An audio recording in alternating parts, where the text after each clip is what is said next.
Assalamualaikum warahmatullahi wabarakatuh. Saudaraku, anak-anakku, siswa kelas 9 yang saya banggakan. Alhamdulillah kita masih diberikan kesehatan dan penuh semangat dalam menjalankan puasa Ramadan kali ini. Mudah-mudahan kita selalu sehat dan diberikan perlindungan oleh Allah Subhanahu wa taala. Amin. Untuk yang beragama lain, mudah-mudahan tetap sejahtera, damai bersama Tuhan Yang Maha Esa.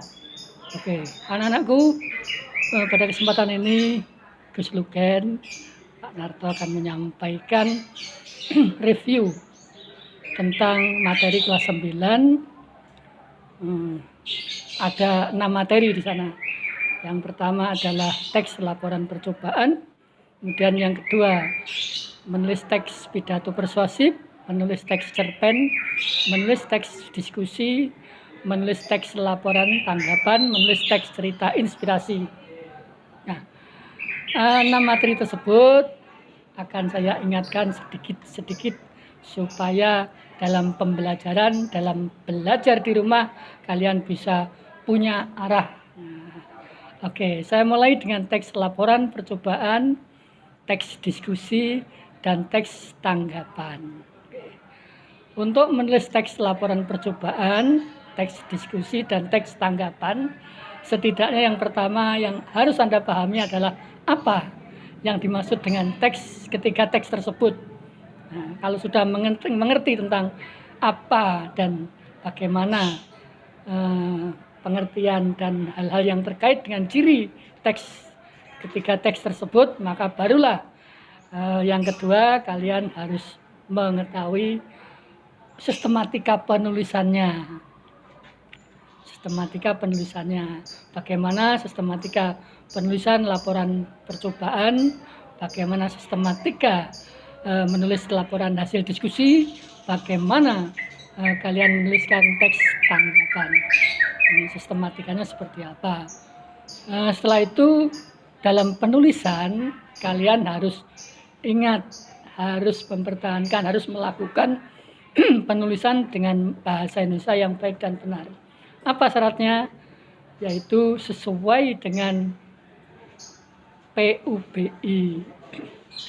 Nih, jadi bagaimana cara menulis ejaan dan tanda baca yang sesuai dalam bahasa Indonesia untuk ketiga teks tersebut.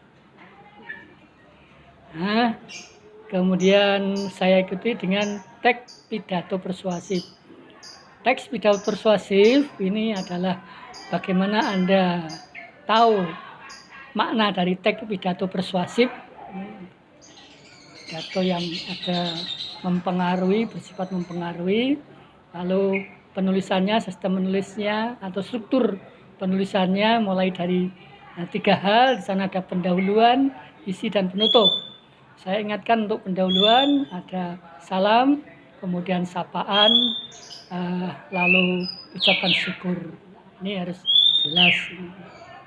Kemudian isinya bagaimana, kemudian yang terakhir untuk bab penutupnya, penutup pidatonya, yang pertama adalah bagaimana Anda merangkum hasil pidato itu secara singkat, kemudian permohonan maaf kepada yang di hadapan kalian, lalu setelah itu barulah Anda memberikan salam terakhir, salam penutup.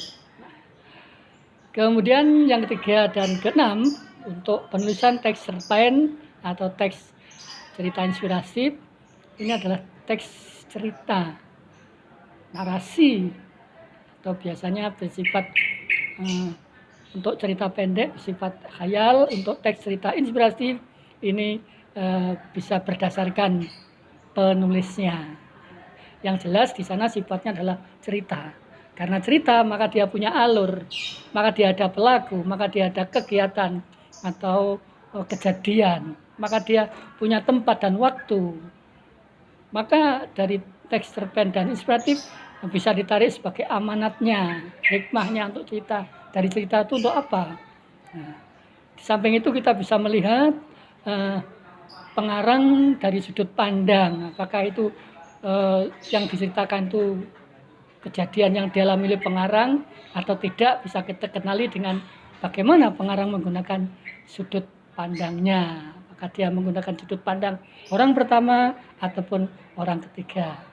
Nah, demikian anak-anakku yang saya banggakan, dari arahan ini selamat melakukan review ulang, belajar ulang, sehingga Anda benar-benar punya program.